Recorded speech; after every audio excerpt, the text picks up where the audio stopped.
پر سرکار دو عالم کے رخ پر انوار کا عالم کیا ہوگا سرکار دو عالم کے رخ پر۔ السلام علیکم ورحمۃ اللہ وبرکاتہ۔ مفتی برکت اللہ شمائل ترمذی لے کر آپ کی خدمت میں حاضر ہے۔ آج کے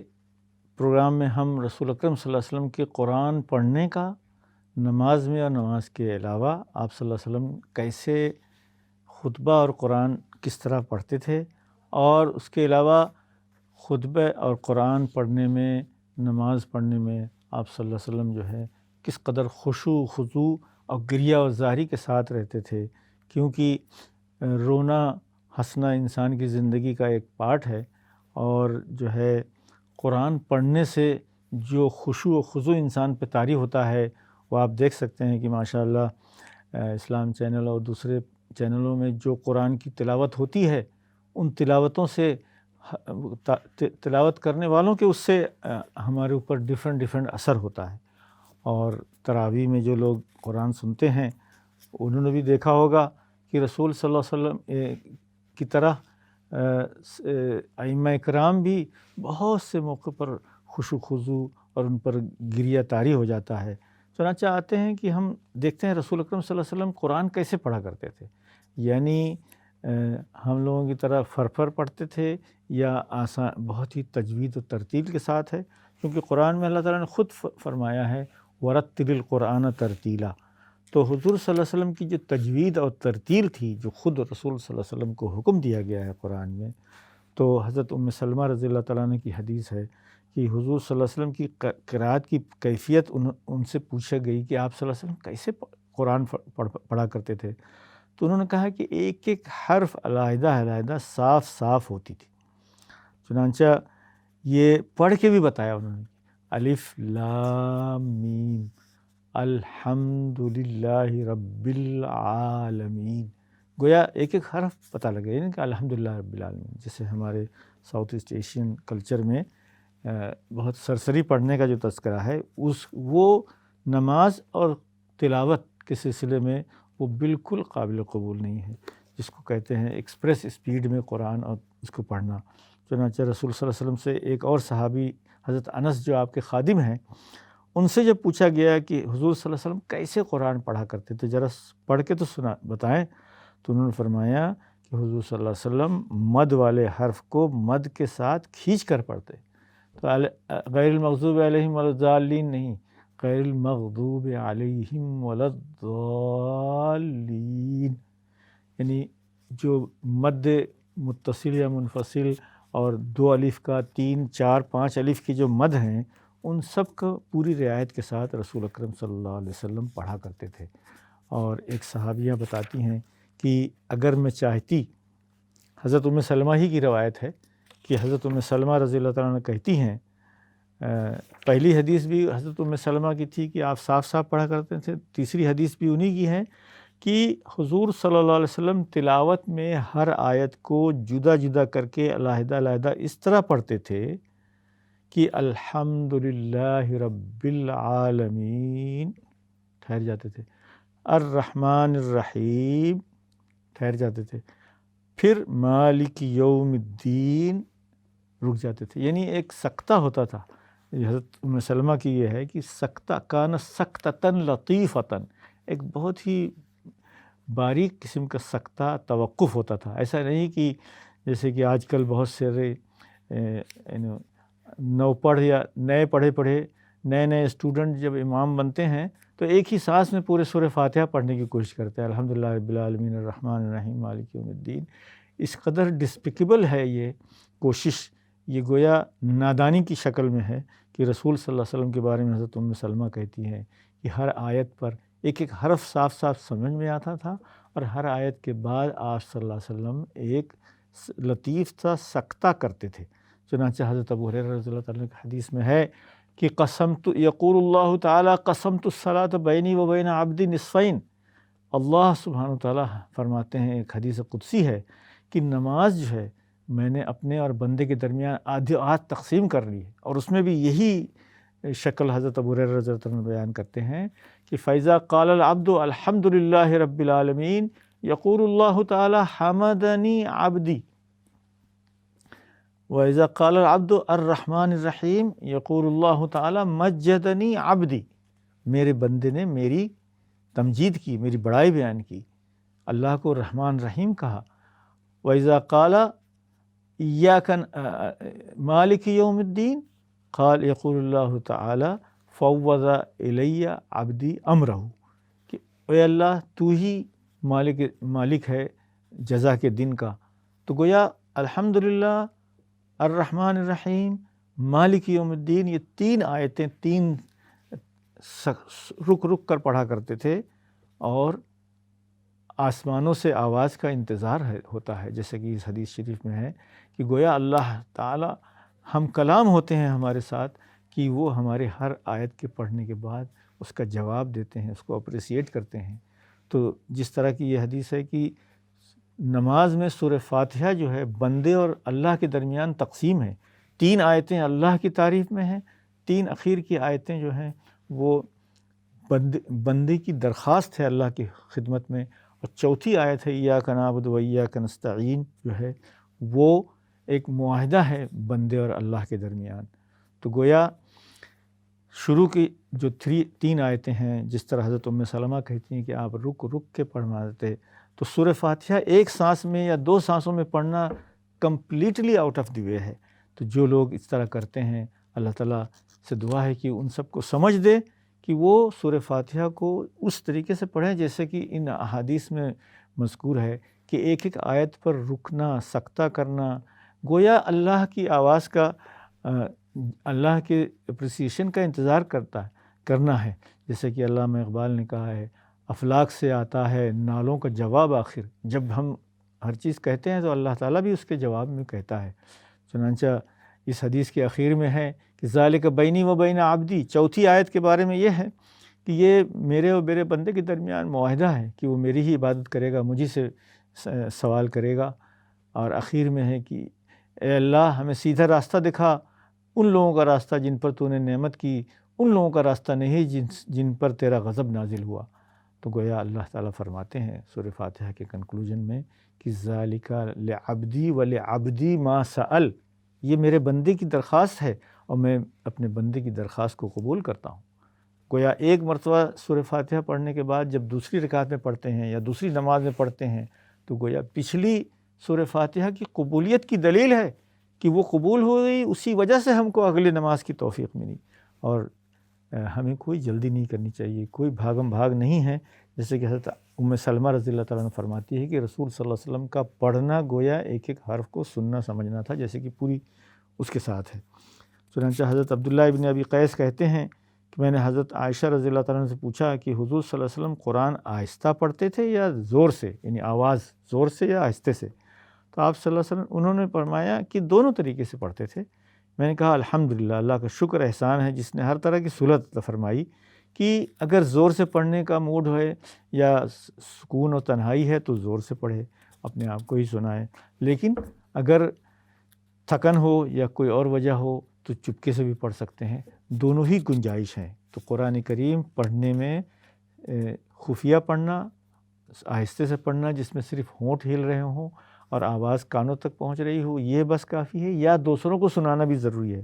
تو حضرت عائشہ رضی اللہ تعالیٰ عنہ فرماتی ہیں کہ رسول اکرم صلی اللہ علیہ وسلم کا معمول ان کے گھر میں جب نماز پڑھتے تھے تو دونوں کا تھا۔ تو کیونکہ پبلک میں اگر زور سے کوئی پڑھ رہا ہے تو گویا دوسروں کو سنا رہا ہے، دکھا رہا ہے، توجہ اٹینشن چاہ رہا ہے، لیکن پرائیویٹ میں اگر کوئی پڑھ رہا ہے تو گویا وہ قرآن سے انجوائے کر رہا ہے، قرآن کو مزے لے کر پڑھ رہا ہے، قرآن کو سمجھ رہا ہے، قرآن کی ہر آیت پر اللہ سے دعا بھی مانگ رہا ہے۔ تو چنانچہ اس سلسلے میں واقعات بھی آئے ہیں کہ ایک مرتبہ رسول اکرم صلی اللہ علیہ وسلم مسجد نبوی میں گزرے تو آپ صلی اللہ علیہ وسلم نے لوگوں کو دیکھا نماز پڑھتے ہوئے۔ حضرت ابوبکر رضی اللہ تعالیٰ عنہ بہت آہستہ سے نماز پڑھ رہے تھے، چپکے، اور حضرت عمر رضی اللہ تعالیٰ عنہ زور سے پڑھ رہے تھے، جیسے کہ دونوں کی طبیعتوں میں جو فرق تھا اس کی وجہ سے۔ تو دوسرے روز رسول اکرم صلی اللہ علیہ وسلم نے دونوں سے کہا کہ میں نے دیکھا تم لوگ جس طرح نماز پڑھ رہے تھے، ابو بکر بہت ہی آہستہ پڑھ رہے تھے، تو وہ ابو بکر آواز کو تھوڑا سا اٹھا لو، اور حضرت عمر رضی اللہ تعالیٰ عنہ سے کہا کہ تم اپنی آواز کو تھوڑا نیچے کر لو۔ تو چنانچہ دونوں سے جب رسول صلی اللہ علیہ وسلم نے پوچھا کہ بھائی تم کیوں آہستہ پڑھ رہے تھے اور کیوں تیز پڑھ رہے تھے، تو دونوں نے اپنے اپنے جسٹیفیکیشن اور ریزن دیے۔ حضرت ابو بکر رضی اللہ تعالیٰ عنہ کا کہنا تھا کہ میں کسی کو تکلیف نہیں دینا چاہتا تھا، میں اپنے آپ میں گویا تنہائی اور خلوت میں پڑھ رہا تھا۔ اور حضرت عمر رضی اللہ تعالیٰ عنہ سے پوچھا تو انہوں نے فرمایا کہ میں شیطان کو بھگا رہا تھا، کیونکہ شیطان ویسے ہی حضرت عمر کی آواز سن کے بھاگ جاتا۔ تو لیکن دونوں کے درمیان گویا اعتدال اور بیلنس کو رسول اکرم صلی اللہ علیہ وسلم نے فرمایا۔ لیکن خود دیکھیے کہ حضور صلی اللہ علیہ وسلم کیسے پڑھا کرتے تھے۔ حضور صلی اللہ علیہ وسلم کی میٹھی قرأت کا تذکرہ جو ہے حضرت ام ہانی فرماتی ہیں، جو آپ کی چچیری بہن تھیں، کہتی ہیں کہ حضور صلی اللہ علیہ وسلم مسجد حرام میں قرآن شریف پڑھتے تھے، اور میں حضور صلی اللہ علیہ وسلم کے پڑھنے کی آواز رات کو اپنے گھر کی چھت سے سنا کرتی تھی۔ یہ سن 8 کا واقعہ ہے، جب رسول اکرم صلی اللہ علیہ وسلم نے فتح مکہ کر کے مسجد حرام میں نماز پڑھی اور پڑھائی ہے، تو گویا حضرت ام ہانی رضی اللہ تعالیٰ عنہ، ان کا گھر بالکل مکہ حرم سے قریب تھا، اور اتنا صاف اور اتنی میڈیم سائز کی آواز تھی کہ وہ رات میں اپنے گھر کی چھت پر سنا کرتی تھی رسول اکرم صلی اللہ علیہ وسلم کو۔ آج بھی ہم کسی کی قرآن، کسی کے نماز اور تلاوت جب سنتے ہیں تو کیا ہی اس کا وہ ہم خوش ہوتے ہیں۔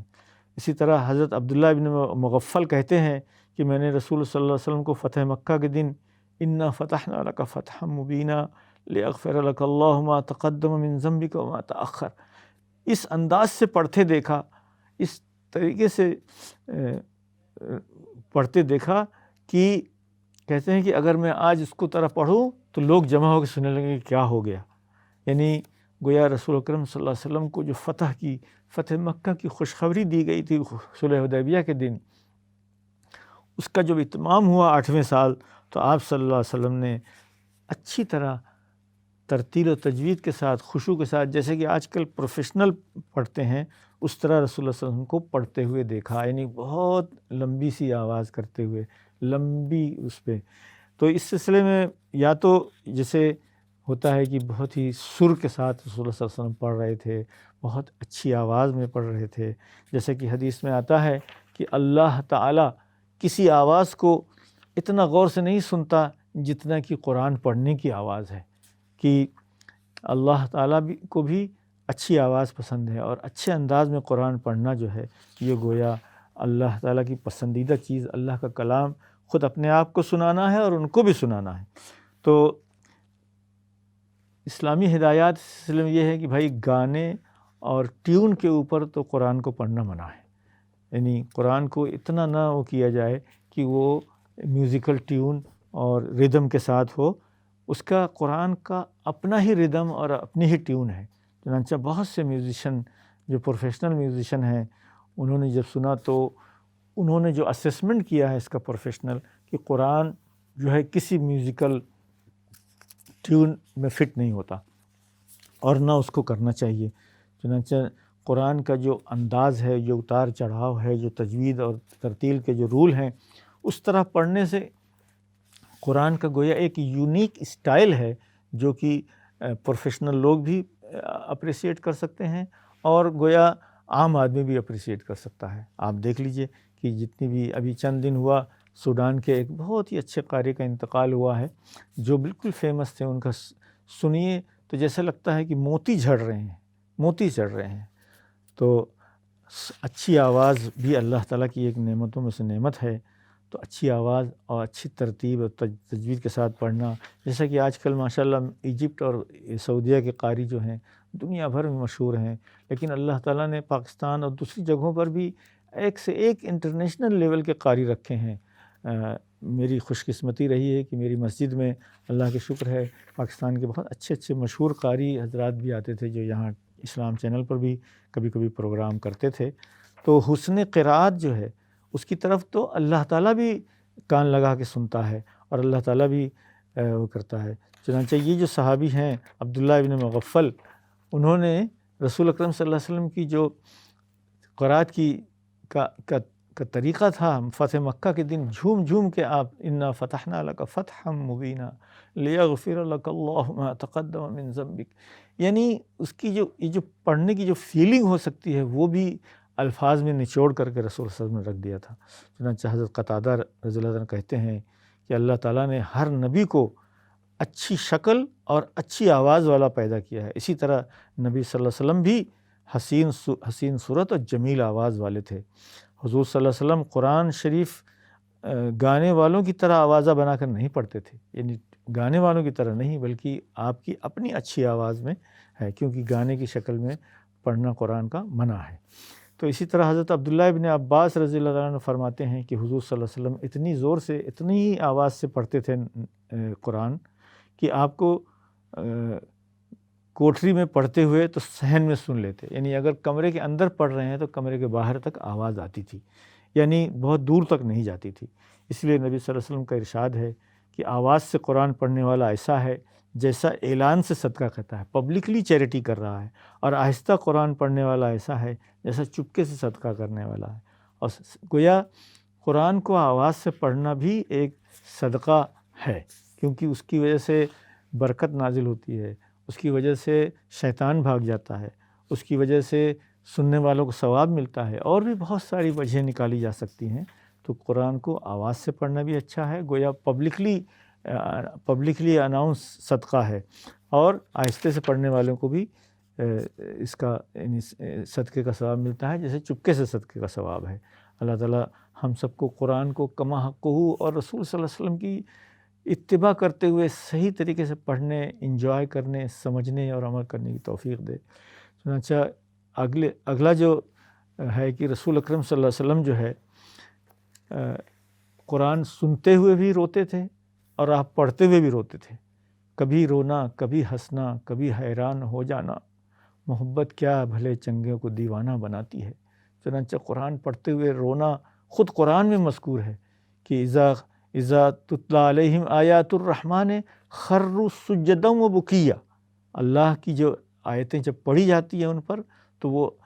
سجدے میں اور روتے ہوئے گر جاتے ہیں۔ اسی طرح ایک اور جگہ ہے کہ اللہ کے وہ بندے جنہوں نے ان کو اللہ تعالیٰ نے پہلے سے نالج دی ہے، اہل کتاب، جب وہ قرآن کو سنتے ہیں تو وہ گویا سجدے میں گر جاتے ہیں اور روتے ہیں، اور ان کا یہ سجدے میں گر کر رونا جو ہے یہ ان کے خشوع و خضوع کو بڑھا دیتا ہے۔ چنانچہ رونے اور ہنسنے کے بہت سارے وجوہات ہو سکتے ہیں، غم سے رونا، خوشی سے ہنسنا، لیکن رونا جو ایسی چیز ہے، گریہ و زاری جو ہے، جو اللہ کی محبت سے بھی ہوتا ہے، اللہ کے خوف سے بھی ہوتا ہے، اور اپنے گناہوں کے ڈر سے بھی ہوتا ہے، اور اللہ تعالیٰ کی محبت کی بڑھنے کی وجہ سے بھی ہوتا ہے۔ اللہ سے مانگنے کے وقت بھی رلائی آتی ہے، اور اللہ تعالیٰ کا ذکر کرتے وقت بھی رلائی آتی ہے، کیونکہ یہ جو رونا اور ہنسنا جو ہے یہ زندگی کے پارٹ ہے، اور یہ گویا ہماری زندگی کے ان حصوں میں سے ہیں۔ جیسے کچھ لوگوں کو رونا آسان ہے، کچھ لوگوں کے لیے بہت مشکل ہے، جن لوگوں کے دل سخت ہوتے ہیں انہیں کبھی رلائی نہیں آتی ہے، لیکن جن لوگوں کے دل نرم ہوتے ہیں اللہ کے ذکر سے ان کو ہمیشہ رلائی آتی ہے۔ چنانچہ اللہ کے رسول صلی اللہ علیہ وسلم پر جب درود بھیجتے ہیں تو کتنے دل بھر آتا ہے، اور رسول صلی اللہ علیہ وسلم کا رونا بھی گویا اللہ کے جمال کا مشاہدہ کرنے کی طرح تھا، اللہ کے جمال اور جلال کی مشاہدہ کرتے ہوئے رسول اللہ صلی اللہ علیہ وسلم روتے تھے۔ چنانچہ حضرت عبداللہ ابن شخیر کہتے ہیں کہ میں حضور صلی اللہ علیہ وسلم کی خدمت میں حاضر ہوا تو آپ صلی اللہ علیہ وسلم نماز پڑھ رہے تھے، اور رونے کی وجہ سے آپ کے سینے سے ایسی آواز نکل رہی تھی جیسے ہنڈیا کا جوش ہوتا ہے، جیسے بوائلنگ واٹر جو ہے اس کی جو آواز ہوتی ہے، اس طرح کی آواز حضور اکرم صلی اللہ علیہ وسلم کے سجدے اور رکوع کی حالت میں ان کو نظر آ رہی تھی۔ اسی طرح حضرت عبداللہ ابن مسعود فرماتے ہیں کہ ایک مرتبہ رسول صلی اللہ علیہ وسلم نے کہا کہ اے عبداللہ ابن مسعود مجھے تم قرآن سناؤ، تو انہوں نے کہا یا رسول اللہ آپ پر قرآن نازل ہوا، میں آپ کو کیسے سنا سکتا ہوں؟ تو آپ صلی اللہ علیہ وسلم نے کہا نہیں، میں چاہتا ہوں کہ میں کسی اور سے سنوں۔ چنانچہ حضرت عبداللہ ابن مسعود نے سنانا شروع کیا، اور جب سورہ نساء کی اس آیت پر پہنچے فَكَيْفَ إِذَا جِئْنَا مِن كُلِّ أُمَّةٍ بِشَهِيدٍ وَجِئْنَا بِكَ عَلَىٰ هَٰؤُلَاءِ شَهِيدًا، تو میں نے حضور صلی اللہ علیہ وسلم کے چہرے مبارک پر نظر ڈالی تو دونوں آنکھیں آپ کے رونے کی وجہ سے بہہ رہی تھی، گویا بلکہ دوسری حدیث میں آتا ہے کہ آپ صلی اللہ علیہ وسلم نے کہا کہ بس یہیں رک جاؤ۔ گویا رسول اکرم صلی اللہ علیہ وسلم کو قیامت کا جو تذکرہ ہے اس آیت میں کہ وہ کیا منظر ہوگا جب ہم رسولوں کو ان کی امت کے خلاف گواہ بنا کے پیش کریں گے اور تمہیں بھی تمہارے لوگوں کے اوپر گواہ بنا کے پیش کریں گے. تو گویا رسول اکرم صلی اللہ علیہ وسلم نے کہا کہ بس اتنا ہی کافی ہے. اسی طرح جو رونا ہے وہ چونکہ اللہ کے نیک بندوں کا نماز میں رونا، خشوع و خضوع سے رونا اور اللہ تعالیٰ کے خوف اور محبت سے رونا، تو اس طرح پبلک میں بھی رسول اکرم صلی اللہ علیہ وسلم نے سورہ گرہن اور چاند گرہن کی جو نماز پڑھائی ہے اس میں آپ روتے رہے اور قرآن پڑھتے رہے اور اللہ تعالیٰ سے دعا کرتے رہے کہ اے اللہ تو ہمیں کوئی عذاب نہ بھیجنا، تیرا جو وعدہ ہے وہ پورا کرنا. تو جب تک کہ سورج گرہن ختم نہیں ہوا رسول اکرم صلی اللہ علیہ وسلم نے یہ نماز میں گریہ وزاری اور دعا میں مصروف رہے. چنانچہ دعاؤں میں یا قرآن پڑھنے، سننے، سنانے، نماز کے سجدے اور رکوع میں رونا جو ہے یہ رسول اکرم صلی اللہ علیہ وسلم کی یہ سنت ہے. حالانکہ آج کل ہم پینڈیمک میں اور لاک ڈاؤن میں ہمارے لوڈ ون جو ہیں، ہمارے رشتہ دار، دوست احباب ایک کے بعد دیگرے اس دنیا سے رخصت ہوتے جا رہے ہیں. ہمارے لیے بہت سے رونے کا موقع مقام ہے. اور میت پر اور یعنی کسی کے انتقال پر رونا تو رسول اکرم صلی اللہ علیہ وسلم کے بھی آنکھوں سے آنسو آتے تھے. آپ کے گرینڈ چلڈرن یا خود بعض صحابہ کی موت پر رسول اکرم صلی اللہ علیہ وسلم کی آنکھوں سے آنسو گر رہے ہیں. صحابہ نے پوچھا یا رسول اللہ آپ بھی روتے ہیں؟ کہنے لگے ہاں میں نوحہ تو نہیں کرتا ہوں لیکن آنکھوں سے آنسو کا ٹپکنا جو ہے یہ گویا اللہ کی رحمت ہے. چنانچہ حضور صلی اللہ علیہ وسلم کی صاحبزادی ام کلثوم کی قبر تھی. آپ صلی اللہ علیہ وسلم قبر پر بیٹھے ہدایت فرما رہے تھے اور آپ کے آنسو جاری تھے اور آپ نے حضرت ام کلثوم جو حضرت عثمان رضی اللہ تعالیٰ عنہ کی وائف تھیں ان کا جو ہے ان کی تدفین کے وقت آپ کی آنکھوں سے آنسو جاری تھے. خود اپنی بیٹی اور ایک گرینڈ چائلڈ کے اوپر بھی آپ صلی اللہ علیہ وسلم کے آنسو ثابت ہے. اسی طرح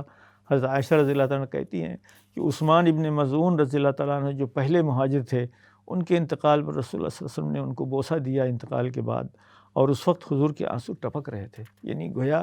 مسلمانوں کی غربت میں موت جو تھا اس کا جو ہے اظہار ہے. چنانچہ موت کے وقت تو ہر ایک کو رونا آتا ہے لیکن اللہ کی رحمت اور محبت میں رونا اور افسوس کے اوپر رونا، اپنے گناہوں کے اوپر رونا، جیسے کہ حدیث شریف میں آتا ہے رسول اکرم صلی اللہ علیہ وسلم نے فرمایا ہے کہ وَلَيَسَعْكَ بَيْتُكَ وَلْيَبْكِ عَلَى خَطِيئَتِكَ، تمہیں اپنے گھر میں تمہارے لیے انف جگہ ہونی چاہیے کہ تنہائی میں رہو اور اپنے پرانے گناہوں کو یاد کر کے رویا کرو. تو اللہ تعالیٰ سے دعا ہے کہ اللہ تعالیٰ ہمیں بھی رسول اکرم صلی اللہ علیہ وسلم کی سنت کو پابندی کرتے ہوئے نمازوں میں بھی رونے، رکوع اور سجدے میں بھی رونے کی توفیق عنایت فرمائے، قرآن پڑھتے ہوئے بھی رونے کی توفیق عنایت فرمائے اور قرآن سنتے ہوئے بھی توفیق عنایت فرمائے. السلام علیکم ورحمۃ اللہ وبرکاتہ. سرکار دو عالم کے رخ پر انوار